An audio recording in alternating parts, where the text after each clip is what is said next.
सत साहिब सतगुरुदेव की जय। बंदी छोड़ कबीर साहिब जी की जय। बंदी छोड़ गरीबदास जी महाराज जी की जय। स्वामी राम देवानंद जी गुरु महाराज जी की जय हो।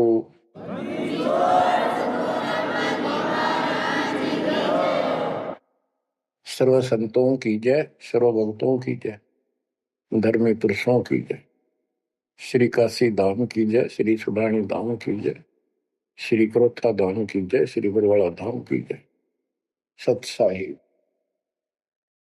परमपिता परमात्मा कबीर जी की असीम रजा से,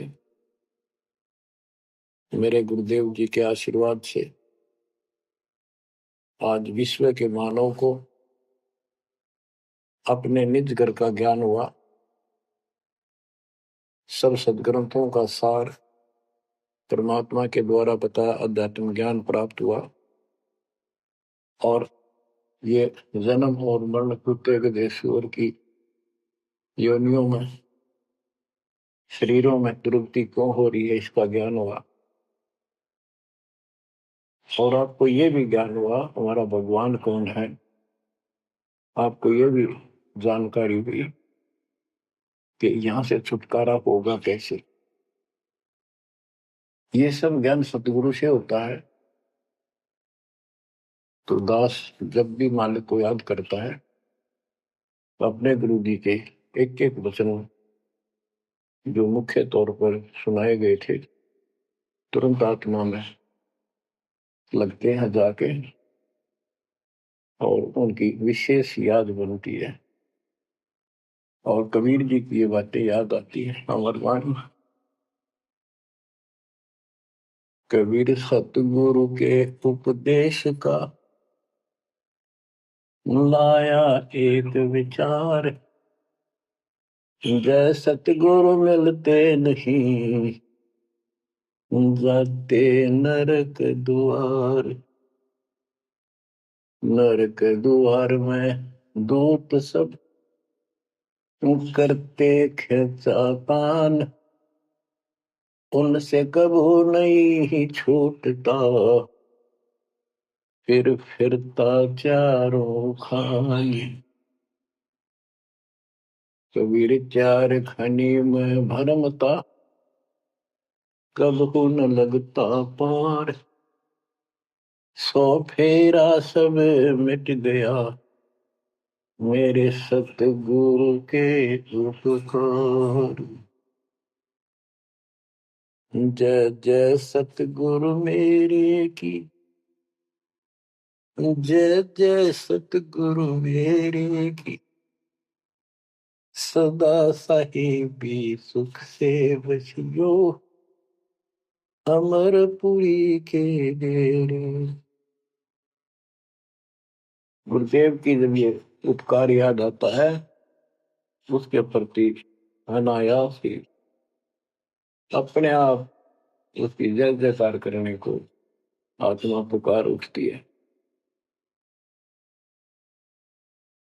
बच्चों, ये जो ज्ञान दास सुना रहा है सब सदग्रंथों शास्त्रों से प्रमाणित है और खुद परमात्मा स्वयं परमेश्वर जहाँ से ये हमें ज्ञान बताया और फिर अपने बच्चों को ऊपर लेके गए, फिर नीचे छोड़ा। उन्होंने दिल खोल कर सच्चाई बताई, अपने समर्थ की जानकारी दी। उस घर का सुख और यहाँ के नरक का कष्ट याद दिलाया जो सत्य है। आज कोई सुखी नहीं, कोई सुखी नहीं धरती पर। इस बात को आप आसानी से समझ लेना। कबीर साहब कहते झूठे सुख को सुख है मान रहा मनमोल। एक छोटा सा गुजारा हो गया, अफसर बढ़ गया, नौकरी लग गई, कार होगी, कोठी होगी, माचा माचा करे। कल को मृत्यु के बाद वही कुत्ता बनकर उस कोठी के बाहर बैठेगा, कोई टूक नहीं डालेगा। ये कष्ट याद रखो जब ये भक्ति बनेगी। वैसे भक्ति हो ही नहीं सकती क्योंकि मनुष्य जीवन के अंदर इतनी राहत मालिक देता है, उसको वो सुविधा खूब मिलती है। जैसे बच्चे स्कूल जाते हैं, पढ़ाई करते हैं, तो माता पिता उनको पूरी सुविधा देते हैं, अपनी स्थिति से बढ़कर, अपनी औकात से भी ज्यादा उन बच्चों पर खर्च करते हैं। और वो बच्चे पढ़ाई ना करके उन पैसों का दुरुपयोग करते हैं, उस समय का दुरुपयोग करते हैं कि तब बकवाद करें, फिल्म देखें या खेल में बढ़े रहे। तो अंत में वो फेल होकर के मजदूर लगते हैं। दास हरियाणा की इरिगेशन डिपार्टमेंट के अंदर सिंचाई विभाग में जूनियर इंजीनियर की पोस्ट पे था। तो वहां काम चल रहा था, हम खड़े थे, मजदूर भी थे। हमारा माइनर इरिगेशन का काम था। एक रोड का निर्माण हो रहा था वहीं पर। रोड के निर्माण पर मजदूर वहीं थे। हमारा भी काम उनके पुल बनाकर पार करना था, सड़क को निकाल के। वहीं खड़े थे, उनका एक्शन आया और फिर वो चला गया अपना देख दाख के। उस एक्शन के जाने के बाद एक मजदूर कहता है, ये मेरा क्लास फेलो था, मेरा सहपाठी था, मैं बकवादों में बड़ा रहा, पढ़ा नहीं, खेलने जाता, बीच में स्कूल छोड़कर बाहर भाग जाते, और मैं फेल हो गया, ये पास हो गया। देखा जिसकी किसी मौज है, गाड़ी में चलता है, बढ़िया कोठी बना ली है, और मेरे बच्चे वही रेत में पड़े हैं। यूं कहकर उसकी आंखों में पानी आ। कबीर साहब कहते हैं, आज 6 दिन पाछे गए, गुरु से किया ना हित, अब पछतावा के करे, चिड़िया चुगी खेत। इसी प्रकार बच्चों, आज आप इस परमात्मा के कॉलेज में, स्कूल में, यदि आप ठीक से नहीं पढ़ोगे, नहीं सत्संग सुनोगे, सेवा नहीं करोगे, दान नहीं करोगे, मर्यादा का पालन नहीं करोगे, फिर ऐसे रहोगे। कबीर साहब कहते हैं, खिड़की दे दे रोवेगी सुरता जब तू चल लेगी अकेली। हे आत्मा, जिस परिवार को और जिस ठाठ बाट को, जिस राज को, जिस पद को देख कर आज जो भगवान याद नहीं आता, नालायक, यू तेरे साथ नहीं जाएगा। जिस दिन यम के दूध घसीट के ले जाएंगी, टक्कर मारेगी इधर उधर, डड्डा होगी बुरी तरह तरीको होगी सुनेगी। खिड़की दे रोगी सुरता जब तू चल लेगी अकेली, आंख खोल ले। बच्चों, ये साफ बातें हैं, कति स्पष्ट है, 100% सत्य है, 200%, 1000% सत्य है, पर यह आत्मा क्यों ना मानती, यो मन ना मानने देता। तो यो मनाना पड़ेगा। अब इसका तरीका यही है, सत्संग सुनो, मनन किया करो, थोड़ी देर बैठ कर सोचा करो। यो नहीं बस सत्संग सुन रहे, बस बंद हुआ फटाफट बातें, वो करूंगा वो करूंगा, कर तो सारा लो। उसके अंदर भी परमात्मा मदद करेगा, तुम्हें लाभ मिलेगा ना, कति सिर पटक लियो, कोई राहत नहीं मिलेगी। अगर यूं सेठ बनते हो तो सारे बन जाते, सारे बाजे बाजे, फिर पल्ला कुछ भी कोई नहीं। बच्चों, आंख खोल लो बस। मैं तो आखिरी सांस तक ये बोलूंगा, क्योंकि मेरे अंदर तो ये फीड कर दिया मेरे दाता ने, मेरा कर्तव्य बना दिया। मैं अपने कर्तव्य पर उनको बोलूं नहीं। आगे आपकी किस्मत, आपके कर्म, आप कितना इसके ऊपर खरे उतरोगे, कितना इसको फॉलो करोगे।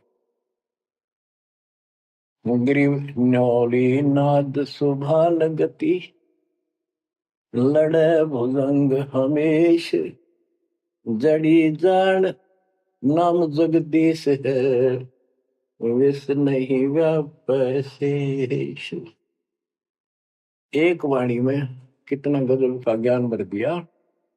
न्योल नाद सुभान गति, लड़े भुजंग हमेश, जड़ी जानो जगदीश का नाम है, नाम जगदीश है, विष नहीं व्यापै शेष। एक छोटा सा जानवर होता है, गिलहरी से थोड़ा बड़ा, न्योल, नेवला। और सांप कितना बड़ा होता है, चाहे कितना बड़ा सांप ताकतवर हो, न्योला उसको मार देता है, उसको पराजित कर देता है। कैसे करता है? उसको पता होता है वो सर्प को उस समय छेड़ता जब आस पास कोई वो बूटी होती है, कोई औषधि का पौधा होता है, उसमें से सुगंध श्वास के द्वारा भर के लाता अपने फेफड़ों और सर्प के सम्मुख होकर उसको छोड़ देता है। उस जड़ी की स्मेल से, उसकी महक से वो सर्प डगमग हो जाता, उसको चक्कर आने लग जाते हैं। उस जड़ी में इतनी ताकत है, वो सर्प को कंडम कर देती है, उसको होश नहीं रहता। तो सर्प फिर भागने की चेष्टा करता है और नेवला उसकी मुंडी पे बैठकर उसको पकड़ कर ऐसे रगड़ देता है। बार बार श्वास छोड़ता रहता है, वो मर जाता है। तो बच्चों, यहाँ परमात्मा के ज्ञान को, परमात्मा की शक्ति और उस नाम की महिमा को परम पूज्य आदरणीय संत गरीबदास जी महाराज किस प्रकार डिफाइन करते हैं। गिरिविन्योल नाद सुभान गति, लड़े भुजंग हमेश, जड़ी जानो नाम जगदीश है, विष नहीं व्याप शेष। के दो ये मंत्र आपको दिए हैं, ये परमात्मा का नाम जो है, ये वो जड़ी है, नाग दमन जड़ी है। ये न्योल नाद सुभान गति, लड़े भुजंग हमेश। कि न्योला अपने से कई गुणे ताकतवर सर्प के साथ उस जड़ी की ताकत से लड़ता है, उसको भगा देता है, मार देता है। तो ऐसे ही जो सच्चा नाम को मिले हैं, प्रथम, द्वितीय और सारना, ये समझो यह जड़ी है। इन भूत प्रेत और अन्य देवी देवता पितर पुत्र की तो बात छोड़ो, मेरे भूत तो छोड़ो, इनकी तो गल्ला छोड़ो। अगर काल भी आ जाए ना, विष्णु व्याप शेष, शेष नाग तो सब तो ताकतवर हजार पुरुष के, कि इतना ताकतवर काल है। आप इस विधि से लिए हुए मंत्र को, जैसे जिसका नामकरण होगा उससे कोई असर नहीं होने का।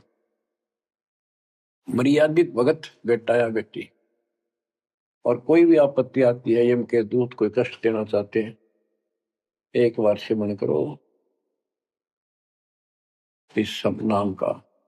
कहते विष नहीं व्याप से इस काल भी मुरझा जाएगा, केरी नाम कबीर है, विषम काल गजराज, दादू भजन प्रताप से सुनकर बाजेगा आज। तो बच्चों, इन बातों को ध्यान से याद रखो। आप इतने सुरक्षित हो गए हो, जैसे हाथी पर बैठा दिया जाए तो कुत्ता उसको कोई हानि नहीं कर सकता।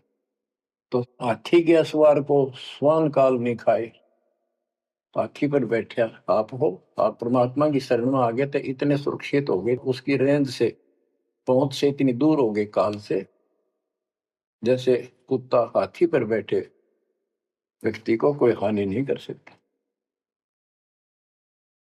उसके लिए आपने तन मन शीस ईस अपने पे, तन मन शीस ईस अपने पे, पलम चोट चढ़ावे जब कोई, राम भगत गति पावे हो।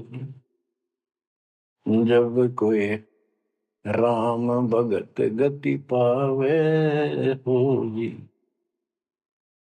लोक लाज मर्याद जगत की, तरण ज्यों तोड़ बगावे।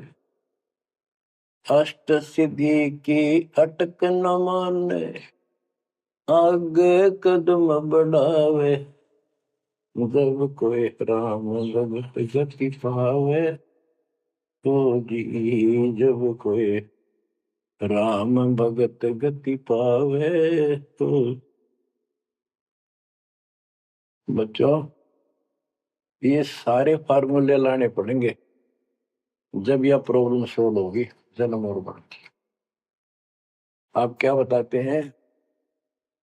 गरीब हंस गवन करते नहीं, मान सरोवर छाड़, कौवे उड़ उड़ जाते हैं, खाते मांसाहार। गिरव मान सरोवर मुक्ति फल, मुक्ता हल के ढेर, कौआ आसन नाम दे भूमि दीन सुमेर। गरीब कौआ रूपी भेख है, ना प्रतीत यकीन, 68 का फल मेट कर बहे दीन बेदीन। गरीब हंस दशा तो साध है, सरोवर है सत्संग, मुक्ता हलवाणी चुगे चढ़त नवेला रंग। और देख कितनी अच्छी व्याख्या की है संत गरीबदास जी ने, कमाल कर दिया। गरीब अंश गवन करते नहीं, मान सरोवर छाड़, कौवे उड़ उड़ जाते हैं, खाते मांसाहार। फिर बताया है, गरीब हंस दशा तो साधु है, सरोवर है सत्संग, मुक्ता हलवाणी चुगे चढ़त नवेला रंग। कि जैसे हंस गमन करते नहीं, मान सरोवर छोड़। हंस एक पक्षी होता, हंस उससे तुलना की है सटे हुए भगत, निर्विकार भगत, सच्चे भगत की। कि जैसे हंस एक पक्षी होता है, सरोवर के ऊपर, तालाब के ऊपर होता है जिसमें मोती होते हैं, और वहीं पर मुगला होता है, उसी जैसी सेम शक्ल होती है, उनकी पहचान नहीं कर सकते। उनकी पहचान इसी से होती है, जो मोती खाता है वो तो हंस, और मच्छी खाता है वो है बगुला। दोनों की सेम आकार शरीर का, ऐसे ही कलर सफेद होता है। और कौवे भी वही होते हैं, मांस मच्छी खाते हैं। हंस वो होता है जो भूखा मर जाएगा, पर मच्छी मांस मेंढकी नहीं खाएगा, मेंढक नहीं खाएगा। इसी प्रकार भगत वो होता है अपने धर्म कर्म पर रहेगा, बकवाद नहीं करेगा, चाहे कुछ भी हो। तो हंस गमन करते नहीं, मान सरोवर छाड़। सरोवर तो सत्संग है, इस सत्संग को सरोवर मानो, तालाब, टैंक, और भगत हंस है, ये इसको छोड़कर जाते थे, यानी परमात्मा की भक्ति त्यागते नहीं। और कौवे उड़ उड़ जाते हैं, जो कौवे जैसे विचारों के स्वभाव के व्यक्ति होते हैं, वो बकवाद करने बिना टेके नहीं। उनको कितनी सुविधा मिल जाए आश्रम में, वो अपने गंदे कर्म बिना टिक नहीं सकते, उनका स्वभाव इतना बिगड़ गया। तो यहाँ कहते हैं, गरीब हंस गवन करते नहीं, मान सरोवर छोड़े, कौवे उड़ उड़ जाते हैं, खाते मांसाहार। यानी बकवाद, विकारी लोग सत्संग नहीं टिकते, छोड़कर चले जाते सत्संग। और हंस दशा तो साधु है, भगत है सच्चे, और सरोवर है सत्संग, मुक्ता हल वाणी चुगे। ये अमृत वाणी रूपी मोती खाते हैं, फिर चलत नवेला रह गए। इस ज्ञान को सुनकर आत्मा में और कसक पैदा होती है, तड़प पैदा होती है भगवान की तरफ, और ज्यादा लगन लगती है। मुक्ता हल वाणी चुगे, ये मुक्त होने की मोती रूपी वाणी चुगते हैं, खाते हैं, सुनते हैं, आत्मा का आहार है। फिर चढ़त नवेला रंग, और अजब गजब आत्मा के अंदर इसका असर होता है, प्रभाव पड़ता है। फिर वो बताते हैं, गरीब कोट वर्ष करे, संगत साधों की, पत्थर का जल में क्या भीजे, चंदन बन में रंग लागे, एक बांस बिटन भी ना सीधे। गरीबदास जी कितना प्यारी व्याख्या करते हैं कि कोटि वर्ष कर संगत संतों की, सतगुरु की, पत्थर का जल में के भीजे। पत्थर को पानी में डाल दो कितने में, और 100 वर्ष के बाद निकाल लो, उसका कभी असर नहीं। उसको एक दूसरे के साथ बिठा दो, जब चिंगारी पाटेगी, जबकि पानी से तो सब नरम हो जाते हैं। इसी प्रकार बताया है कि जो निकम्मी आत्मा है, पत्थर हो चुके हैं काल के बकवाद कर करके, वो सत्संग में कितने दिन रहोगे, कभी असर नहीं हो, उन बकवाद करनी ही करनी। गरीब कोट वर्ष करो संगत साधुओं की, पत्थर का जल में क्या बीजे, और चंदन बन में रंग ला दे, एक बांस बिटम भी ना सीधे। चंदन का एक पेड़ होता है, उसमें से समय निकलती है बहुत सुंदर, गुड समय। और आसपास के जितने पेड़ उसके पास होते हैं, उनमें भी उसकी स्मेल से, उनमें भी स्मेल आनी शुरू हो जाती है। अगर उसको काट दिया जाता है दूसरे वृक्ष को, उसकी लकड़ी कहीं ले जाते हैं बाहर, तो उसमें स्मेल आती है, लोग चंदन समझते हैं। और कुछ नकली व्यापारी उनको चंदन के रूप में बेचते भी हैं। कहने का भाव ये है कि सतगुरु के पास रहने से, सत्संग सुनने से अच्छी आत्माओं का तो असर पक्का होगा। लेकिन बांस बिटम भी ना सीजे। बांस का जो होता है पेड़, एक जैसा बांस देखा आपने, ये पेड़ होता है इसका, लंबे लंबे होते हैं, इस पे चंदन का कोई असर नहीं होता। तो जो बांस जैसे कट्टर इंसान है, जिनकी आत्मा गिर चुकी है, मर चुकी है, पूर्ण पे इनका असर नहीं होता। वो ऐसे लोग हैं, संगत माई कुसंगत उपजे, जैसे बन में बांस, आपा किसके से आग लगा हुआ कर बनखंड का विनाश। आप क्या बताते हैं, जो सत्संग में आकर भी बकवादी है और उनका असर नहीं हो रहा, वही कर्म बकवादों वाले करते, नाम तोड़े हैं, सार नाम लेकर भी बकवाद करते। कई भक्त हैं, लिखे ऐसे हैं जैसे बहुत बड़े भगत है, बहुत निकट रहते हैं हमारे, और अंत में उनके कर्म इसे गद्दे पावे, हम सोच भी नहीं सकते। तो ये गलतियां हैं, इनको सुधारना पड़ेगा अपने। माई और बात तेरे काम न आवे, संतों शरण लाग रे, मुके सोवग पलत में बंदे, जाग जाग नर जाग रे, जाग जाग नर जाग,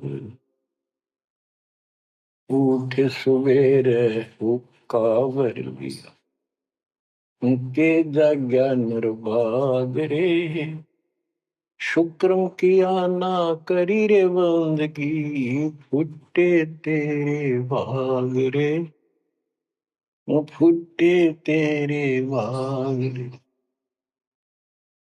इस तन सराय में जीव मुसाफिर, करता रहे दिमाग रे, रात बसेरा कर ले डेरा, चले सवेरा त्याग रे, चले सवेरा त्याग रे। बगैर सच्चे ज्ञान के इंसान सारे जीवन में अपनी मनमुखी अटपट करके, यूं कर दूंगा, वो कर दूंगा, कोठी बना दूंगा, उसने ऐसे ठग लूंगा, ये ऐसे कमा लूंगा, यहाँ जमीन इतनी सस्ती मिले है, ऐसे कर लूंगा, कर ले। लेकिन भक्ति भी तो साथ कर ले। बरकत तो दाता ने देनी है, कर्म तो ज्यादा मिले नहीं, कितनी कोशिश कर लो। कर्म से अधिक लेना है तो धनी की शरण माना होगा। इस परमात्मा कबीर जी के हाथ में वो कलम है, जो पाप कर्म को काट के शुभ कर्म लिख देता है। आपके भाग बना है उसको भी लिख देता है, आपके संस्कार ठीक कर देता है। इस तन सराय में जीव मुसाफिर, करता रहे दिमाग रे, रात बसेरा कर ले डेरा, चले सवेरा त्याग रे, चले सवेरा त्याग रे। ये जीवन आपका एक न सोच लो स्वप्न है, और यह नींद जब खुलेगी, मृत्यु होगी जब आंख खुलेंगी,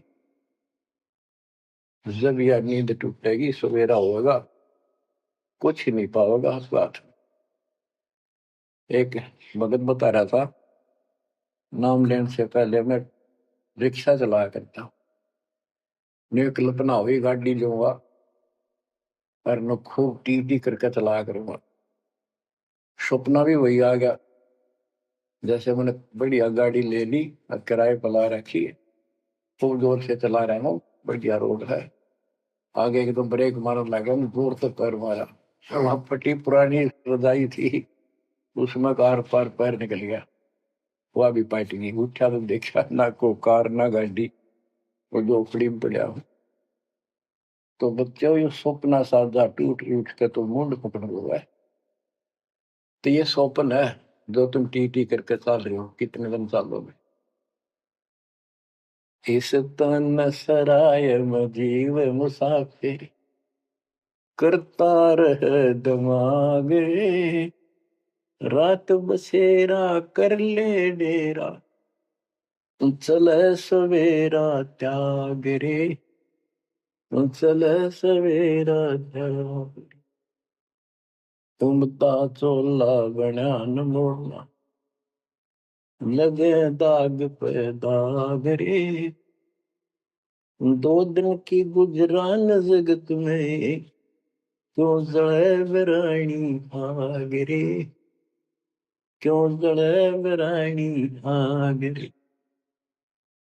कुबद का चढ़ी चढ़गी छित पे, तू होया मनुष्य नाग रे।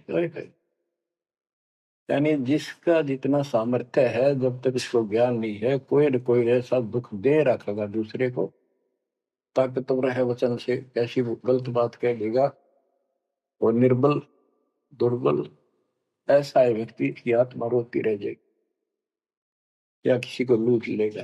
बड़ा अफसर है, ऐसी कलम चला देगा, मरो से जीव। कोई अन्यायी जज है, अन्याय कर देगा, मरो से जीव। तो यह कहते हैं, तो बदका चढ़ी चढ़गी चित पे, तू होया मनुष्य नाग रे। आदमी से नाग बढ़ गया, नाग है। जैसे दुर्वासा ने श्राप दे दिया, 56 करोड़ यादव मर गए। चुनो कृषि ने तपस्या करी थी, या खाक तपस्या थी। तो इसे जड़े हुए ढोयर जो आम व्यक्ति है, जो भक्ति नहीं करता, कुछ पद प्राप्त है, जो ताकत है गांव में या शहर में या राज का हिस्सा है, उसको कह रहे हैं गरीबदास जी, तो बद कहाँ चढ़ी चढ़गी चित पे, तू होया मनुष्य नागरे, सुध नहीं सजन सुख सागर, बिना प्रेम बैराग रे, बिना प्रेम बैराग रे। हर्षो मरै सो हंस कहावे, कामी क्रोधी कागरे, बहुरा न भरम इस विष के वन में, चल बेगमपुर बाग रे, चल बेगमपुर बाग। शब्द सैन सतगुरु की पहचान, पाया अटल सुहाग रे। शब्द सैन संकेत, शब्द सैन सतगुरु की पहचान, पाया अटल सुहाग रे।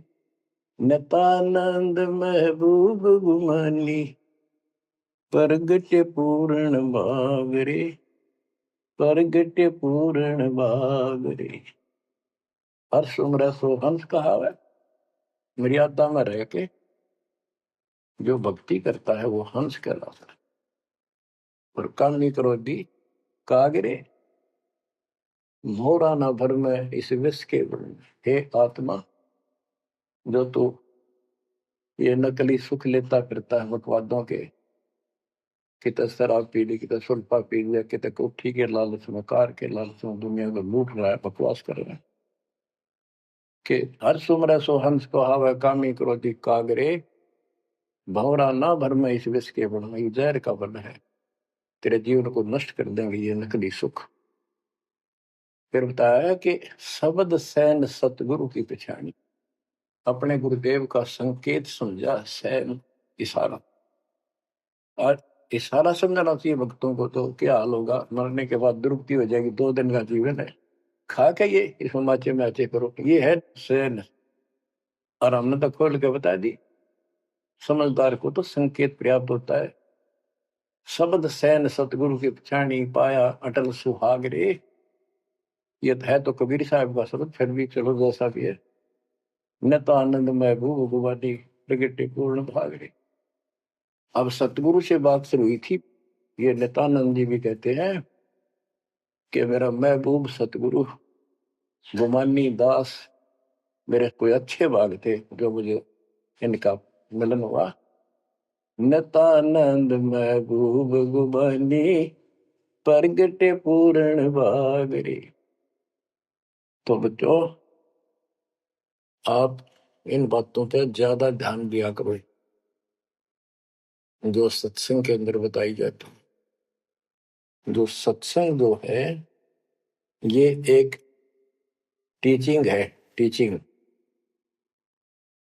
और बच्चे इस पढ़ाई को ध्यान से सुनते हैं, इस पर अमल करते हैं, इसका अनुसरण करते हैं जो टीचर बताता है, क्योंकि टीचर सिलेबस से बताता है, और सिलेबस से बताया हुआ जो भी ज्ञान है उसको स्टूडेंट्स ठीक से याद करते हैं, उसका अभ्यास करते हैं, तो जब परीक्षा होती है वे सफल होते हैं। अब ये आपकी जो क्लास लग रही है, ये उस कबीर भगवान की आप पर एक न्यारी रजा और है, अलग से हुई है। और समय अनुसार जहां भी आवश्यकता पड़ रही है, परमात्मा समय पर अपने बच्चों को उसी तरह वो सुविधा दे रहा। सत्संग के दौरान बहुत एकाग्रचित्त से सुना करो, ये समझो कि गुरु जी सामने खड़े हैं, देख रहे हैं। जैसे क्लास के अंदर टीचर खड़ा होता है, पढ़ा रहा होता है, प्रोफेसर पढ़ा रहा होता है, तो बच्चे बहुत सावधानी से और शिष्टाचार से एक एक बात को ध्यान से सुनते हैं। फिर टीचिंग के बाद अपना सामान्य बातें भी करते हैं, नहाना धोना खाना पीना सारा कुछ करते हैं, खेत का काम भी करते हैं, माता पिता का हाथ भी बटाते हैं, करते हैं। लेकिन जो टीचिंग के दौरान उसने सुना है वो भूलना नहीं चाहता, वो उनको अलग से कुछ देगा। और उसके सुनते सुनते सुनते वो एक दिन एमएससी, टेक, इंजीनियरिंग, डॉक्टरी, पता नहीं क्या क्या पढ़ाई पढ़कर विद्वान बन जाते हैं। इसी प्रकार आप इस ज्ञान को सुनते रहोगे, सुनना पड़ेगा। हजारों से ज्यादा सत्संग रखे हैं, उनको ऐसे ही सुना करो, 1 घंटा अवश्य लगाओ। दिन में 1 घंटा भी लगाओगे तो भी बहुत कुछ मिलता रहेगा, भूल नहीं पड़ेगी। काल का आपके ऊपर बहुत भयंकर दबाव है, बहुत प्रेशर है। इतना ज्ञान सुनते हो, जितना दास चाह रहा है आपके अंदर, वो प्रेरणा अभी बनी नहीं है, पर बहुत कुछ बात लवा लगी है। निकट हो और सुनते रहो। और ये समय निकालना भी मालिक की कृपा है ना, तो कल पता नहीं इस समय को कहाँ बिरान माटी में दुर्गति के अंदर लवा दे, कोई और समस्या खड़ी कर देगा, सारी टेंशन वही, दिमाग वहां घूमता रहेगा, या कोई बीमारी हो जाएगी उस पर टेंशन, हॉस्पिटल में पड़े रहेंगे। तो ये परमात्मा की असीम रजा आपके ऊपर है, एक कलम तोड़ कृपा है। और ये बातें कहने सुन की नहीं, ये कर पाड़न की है। ध्यान दो, इस गंदे लोक की स्थिति से आपको पूर्ण रूप से परिचित करा दिया गया है। यहाँ एक पल का भरोसा नहीं, तुम क्यों आंख बंद करके बैठे हो इस गंदे लोक में, इसी व्यवस्था में उलझे रहोगे क्या? ठीक है, अपने निर्वाह के लिए करना पड़ेगा, करते रहो, पर भगवान की कसक दिल में अलग से रहनी चाहिए आपके। एवं नहीं सुना दिया, तुमने सुन लिया, थोड़े बहुत मंत्र कर लिए, सुबह दोपहर शाम की आरती कर ली, अच्छी बात है, लेकिन यह कसक पैदा नहीं हुई तो बात फिर अधूरी रह जाएगी। आप क्या बताते हैं? गरीब दरस परस नहीं अंतरा, रूमी वस्त्र बीच, पारस लोहा एक डग, पलटे नहीं अभीच। उदाहरण देते हैं कि जैसे कई भक्त ऊपर से इतने परम भगत दिखाई देते हैं और गुरु जी के कतीजा में बहुत निकट और अच्छी आस्था वाले हैं, लेकिन इससे बात बनेगा नहीं जब तक दिल से नहीं चाहोगे गुरुदेव को और मालिक को। एक उदाहरण दिया है कि दरस परस नहीं अंतरा, रूमी वस्त्र बीच। पारस एक पत्थर होता है, लोहे को टच करते ही सोना बना देता है, चाहे से छूते ही। और कहते हैं लोहे और पारस साथ साथ रखे हैं। यदि एक रूमी वस्त्र बाल जितना पतला कपड़ा, यदि इतना भी बीच में गैप रह गया पारस पत्थर और लोहे के, कितने दिन रखा रहो उसमें कोई चेंज नहीं होगा, कोई परिवर्तन नहीं होगा। इसी प्रकार अपने गुरु और भगवान के प्रति जब तक आपकी आस्था कति दिल से नहीं जुड़ेगी, बिल्कुल दिल से, वो कसक आपको अपने आप महसूस होगी कि इस संसार में आपका कोई नहीं है। जितना भी परिवार रिश्तेदारी है, ये हमारे संस्कार पूर्व जन्म के लेन देन, ये ऋण उलझा पड़ा है। इस ऋण को भी अब दाता आसानी से सुलझाएगा, आपको पता भी नहीं लगने देगा, आपके संस्कार चेंज करेगा, आपके संस्कार बदल देगा, करेगा उसके जो दिल से जुड़ जाएगा। तन मन धन, मन कर्म वचन से मालिक पे समर्पित हो जाएगा। आपको प्रमाण देता हूं, जैसे बेटा है बेटी है, ये हमारे कुछ पिछले संस्कार कोई ऋण है। जैसे आजकल बेटी का विवाह करना पड़ता है, कितना खर्च होता है। आपको बताता हूँ, एक व्यक्ति कह रहा था, मैं बोला मेरा 3 कन्या होगी और हमारे यहाँ तो बहुत खर्च करते हैं, ब्याह पता खर्च करें करें 10-20 लाख तो कम से कम है। और फिर लड़की के बालक हुए तो अपने घर बुलाते हैं, माँ के घर, और उसके ऊपर फिर कम से कम 10 लाख रुपए यो खर्चा और होता, यो एक ब्याह और होता हमारे यहाँ। ये ऐसी परंपराएं हमने आप सिर पर रखी है।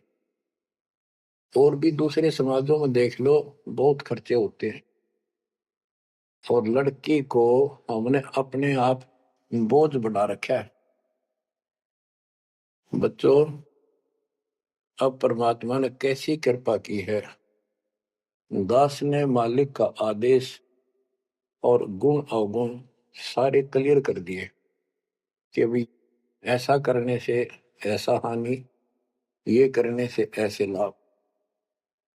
अब जैसे उदाहरण दिया आपको बच्चों का विवाह करने के लिए, श्री देवी पुराण के अंदर लिखा है कि देवी ने अपने तीनों पुत्रों की शादी ऐसे सिंपल वे से की, वचन से।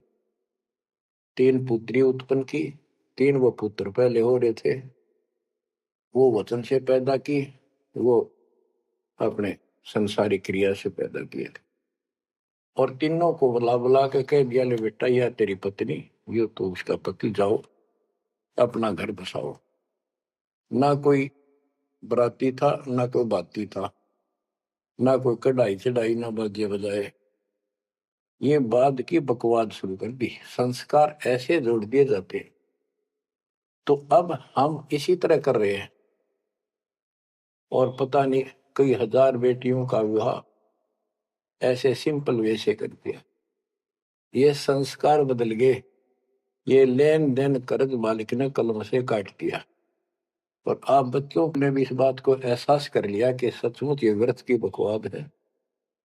एक पवित्र नाते को, बेटी को गऊ के साथ धन है बेटी, माँ बाप के रहेगी वहां कमावे, आगे जाएगी वहां उसको ऐसे सारे ताने का रखे कुछ दिन तो, और कभी ना नहीं करती। तो ऐसी पवित्र आत्मा को अपने लेन देन कर्ज के कारण हमने दुश्मन बना रखी थी, पेट में मारने लगे गर्भ के अंदर। अब बेटी बोझ नहीं, परमात्मा की कृपा से तो ये संस्कार बदल गए। ये कलम से काट दिए दाता ने, वो लेन देन खत्म कर दिया आपने।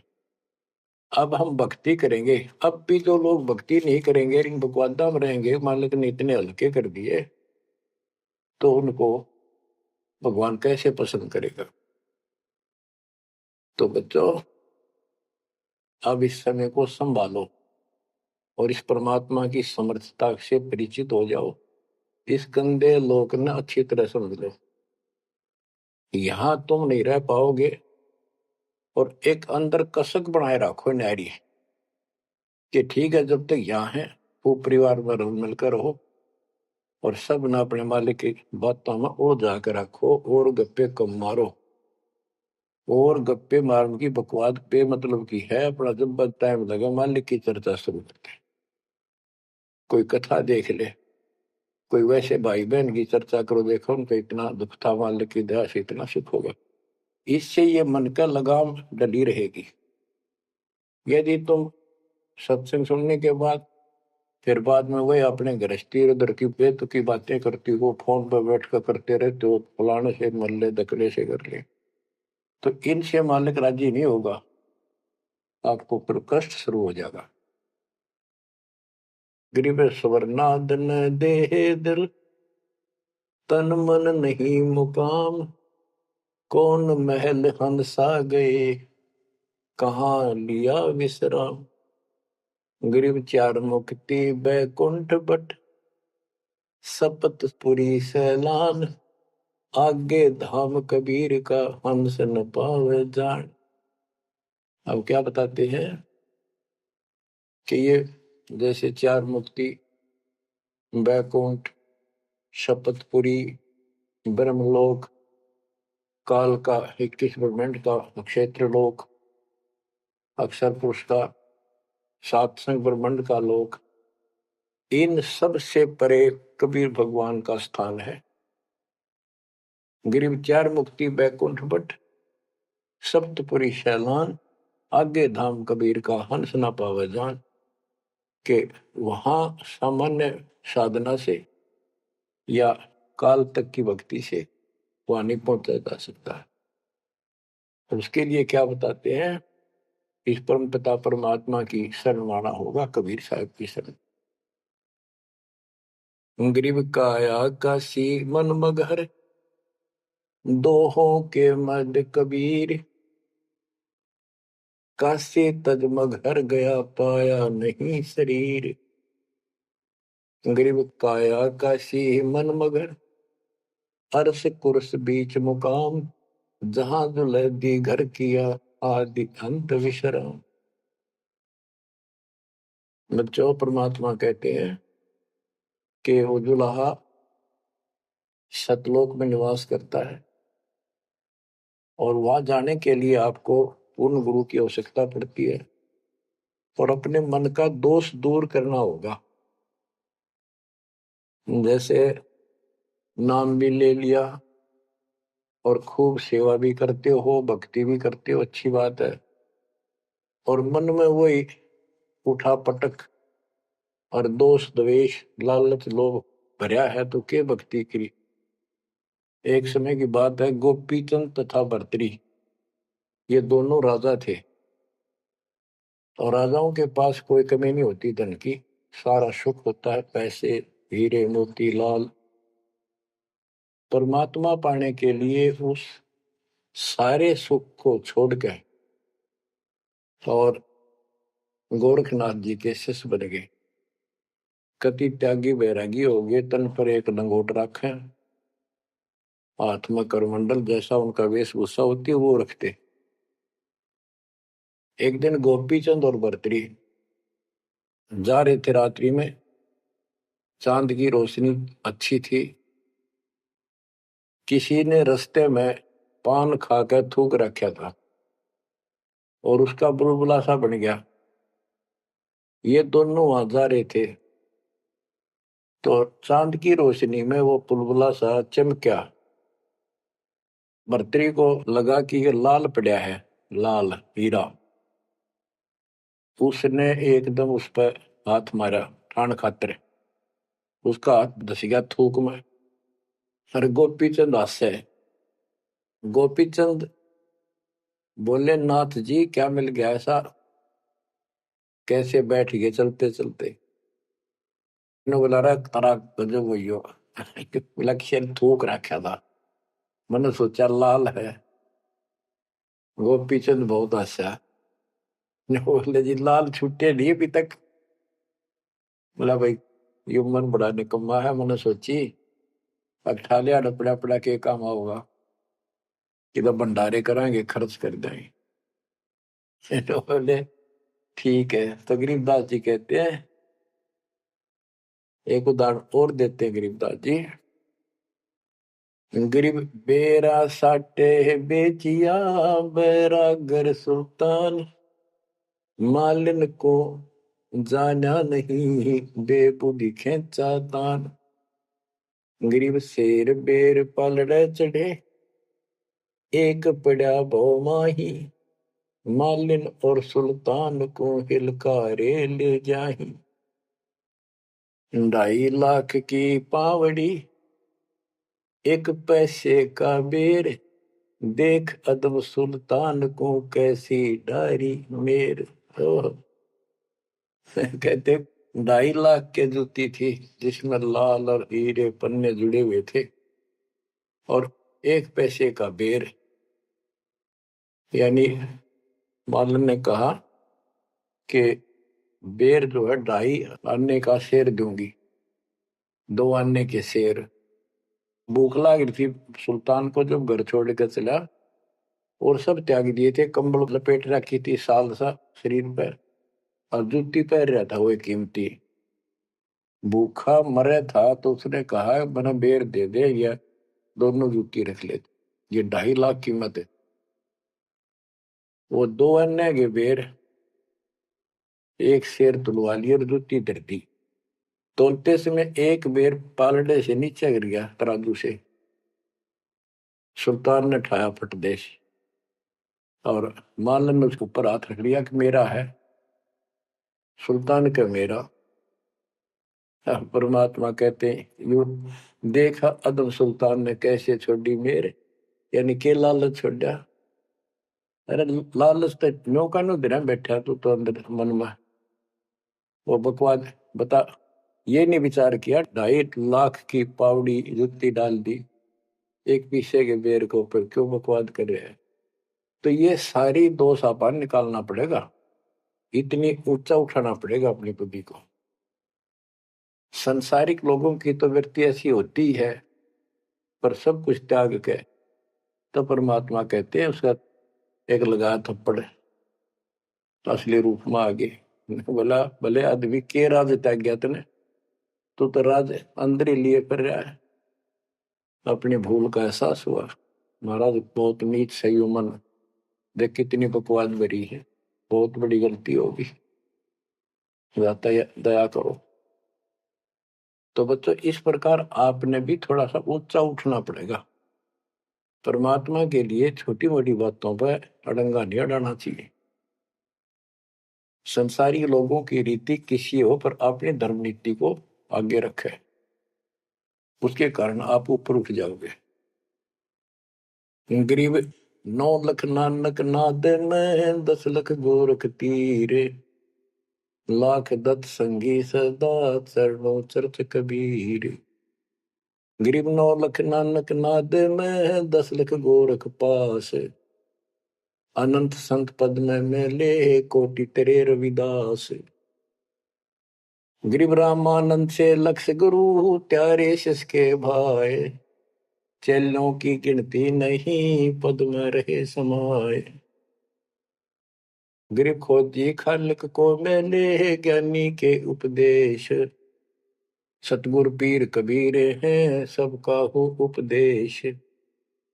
गरीब दुर्वासा और गरुड़ से, कीना ज्ञान समोद। अरब रामायण मुख कही, वाल्मीक को शोध। परमात्मा जो भी भक्ति पर लगे हुए हैं, उन अपने बच्चों को सबको मिलता है। दुर्वासा से मिले, गरुड़ से मिले, काकभूषण से मिले, शिव जी से मिले, विष्णु जी से मिले, ब्रह्मा जी से मिले, सबको मिलते हैं। देवी जी से मिले, ये नहीं छोड़ते किसी।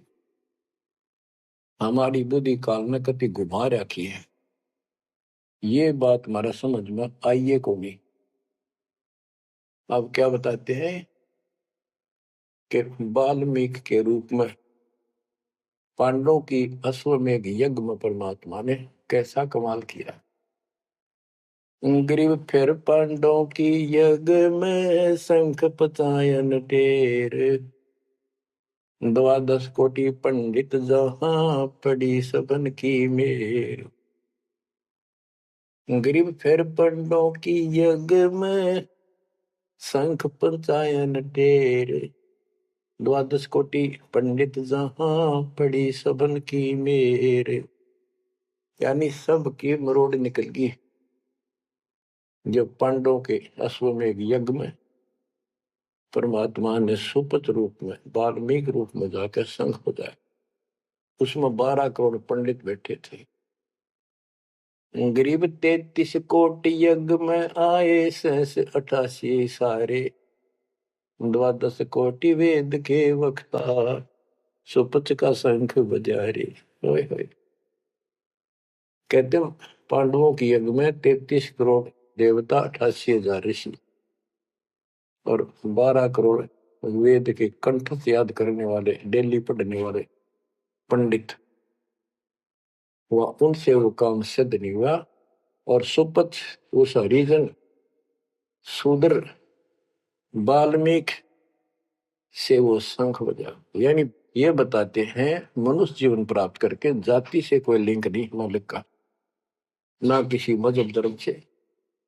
वो परमात्मा की भक्ति सच्ची हो, उससे सब कुछ प्राप्त होता है। गरीब फिर पंडों की यज्ञ में, शंख पंचायन टेर। 12 कोटि पंडित जहां, पड़ी सबन की मेर। गरीब करी कृष्ण भगवान को, शरणामृत से प्रीत। शंख पंचायन जब बजा, लिया द्रौपदी सीत। कहते हैं उस वाल्मीकि के चरण धोके श्री कृष्ण जी ने पिया और द्रौपदी ने पिया, जब जाकर शंख बजा। गरीब 12 कोटि पंडित जहां, और ब्रह्मा विष्णु महेश। शरण लिए जगदीश को, जिसको रटता शेष। गरीबदास जी कह रहे हैं कि 12 करोड़ पंडित थे वहां पर, ब्रह्मा विष्णु महेश। और कृष्ण जी ने उस वाल्मीकि के चरण छुए, शरणामृत पिया। शेष नाग भी जिसकी पूजा करता है, इनका सबका चौंध लाग रही है। शेष नाग भी श्री कृष्ण को भगवान मान रहा है, विष्णु जी को। और अब आपको पता भगवान है कौन। तो जैसे भी जिसको तुम संपूर्ण शक्ति मान बैठे हो, उससे भी काम ना बढ़े। हर एक बाल में एक छोटी जाति वाले से, और वो शंख बज गया, अनमोल काम हुआ। अब बच्चों ये विचार करो कि जिनको हम भगवान मानते थे, ये सारा फेल हो गए परमात्मा कबीर जी के सामने। कहते हैं गरीब 12 कोटि पंडित जहां, और ब्रह्मा विष्णु महेश। शरण दिए जगदीश ने, जिसको रटता शेष। गरीब बाल्मीकि के बाल सम नाही तीनों लोक, सुर नर मुनिजन कृष्ण समेत पंडो पाई पोख। बच्चों, ये आप महाभारत में भी सुना करते पहले हम खूब, और ये क्या करते, प्रश्न तो उठाया करते, कृष्ण जी से शंख नहीं बजा, और उस वाल्मीकि सुपर सुदर्शन से कैसे बच गया। तो वो हमारे धर्म गुरु जैसा उत्तर देते हम उन्हें सच्चा मान लिया करते, सत्य है, क्योंकि स्वयं ज्ञान नहीं था।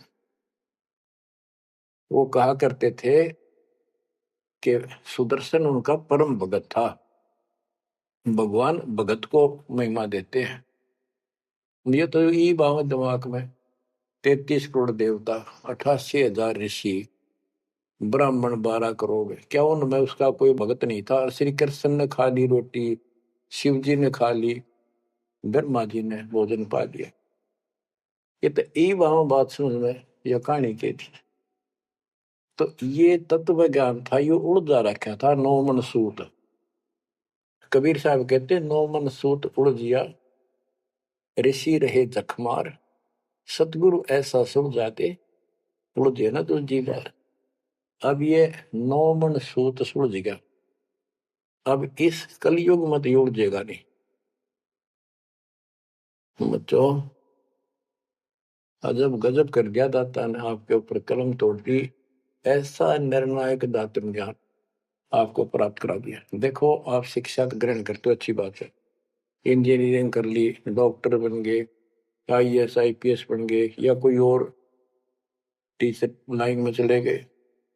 ये तो सिर्फ एक रोजी रोटी का काम है बस, इससे और कोई ज्यादा लाभ नहीं होने का। और ये रोजी रोटी भी सब ना मिलती, पढ़ ले तो पता नहीं कितने शिक्षा ग्रहण करते हैं बच्चे। यह शिक्षा आपको इसलिए दिलवाई है परमात्मा ने कि आप कल्याण करा लो। नहीं तो गरीबदास जी ने बताया, कोट जन्म तन भरमत हो गए, कुछ नहीं हाथ लगा रे, कुकर शुकर खरबा बोरे, कौआ हंस बुआरे। कोटि जन्म तू राजा की, ना मिटी न मन की आशा, भिक्षुक होकर दर दर घूमा, मिला ना निर्गुण रासा। इंद्र कुबेर ईश की पदवी ब्रह्मा घुमराया, विष्णुनाथ के पुर को जाकर तो फिर उठा। अब ठीक है, तुम ईसन फाइनल माल बैठे, बहुत अच्छा पढ़ गया बेटा बेटी, बहुत बढ़िया नौकरी लगी, वाह वाह वाह। के इंद्र कुबेर ईश की पदवी ब्रह्मा वर्ण घुमराए, विश्वनाथ के पुर को जाकर फिर भी वापस आए। गरीब 3 लोक का राज, जय जीव को कोई दे, लाख बधाई क्या करे जो नहीं नाम तेरे। एक छोटी सी पोस्ट या पद या मंत्री, मुख्यमंत्री, प्रधानमंत्री बन गया, छड़ दे गल्ला कुछ ना दे रहा बात में। एक कौडी का जीव नहीं जिसके पास सच्ची भक्ति नहीं। आपके ऊपर जो मालिक ने कृपा करती, पुण्यात्मा हो, आप सामान्य आत्मा नहीं हो।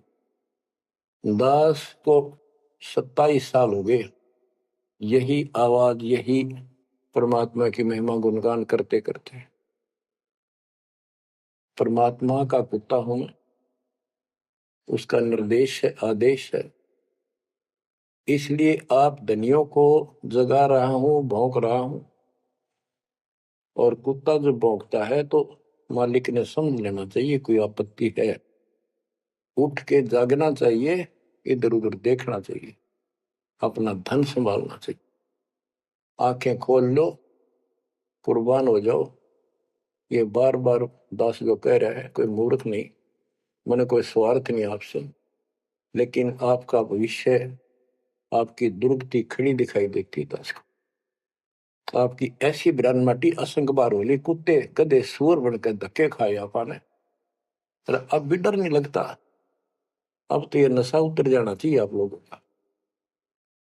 क्या ये मैं भी बोलने जाऊं तुम सुने जाओ, या भेड़ वाले बीन मत बनाइयो इसने।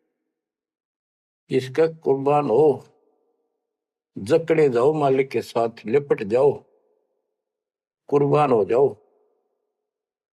ये कहने सुन की बात नहीं, ये कर पड़। क्या गरीबदास जी मूर्ख थे इतना मोटा ग्रंथ लिखा? क्या भगवान को लालच था आपसे जो 120 वर्ष तक हमारे बीच में इस गंदे लोक में कष्ट उठाया, आप उसके बच्चे हो, आप उसकी आत्मा हो, वो हमारा बाप है, वही माँ है, वो सब कुछ है, वो भाई है, वही बहन है। तुम्हें माता च पिता तुम्हें, तुम्हें बंधु च सखा तुम्हें विद्या च द्रविणम, विद्या और धन दाता तू ही है। तोमेव मम सर्वम देव देव, हे देवों के देव, हे मालिकों के मालिक, मेरे तो आप ही सब कुछ हो। ये भाव हो बेटा बच्चों तुम्हारा। ये वो पिता है, ये बाप भी यही है, माँ भी हमारा यही है, ये हमारा भाई भी यही है, सच्चा साथी सखा फ्रेंड भी यही है। अगर विचार करोगे तो जिनके ऊपर मुंह धोए बैठे हो, जिनके ऊपर तुम सारा मान रहे हो, चाहे आपका प्रधानमंत्री मित्र है, प्रधानमंत्री मर जाता है कि सारा था उसका, खुद मौत होगी कि रक्षा करी उस प्रधानमंत्री ने। और ये परमात्मा यहाँ भी साथी, संसार छोड़ के जाओगे बच्चों तो भी साथी। ऐसे साथी को बोल के आंख बंद करके बैठे हो, खोल लो नाक में, खोल लो बच्चों, मर बैठो इस मालिक को पाने के लिए। परमात्मा आपको सद्बुद्धि दे, आपके गंदे लोक की याद सदा बनी रहे, आपका भविष्य नरक बढ़ने से बचे, आपको मोक्ष दे दाता सत साई।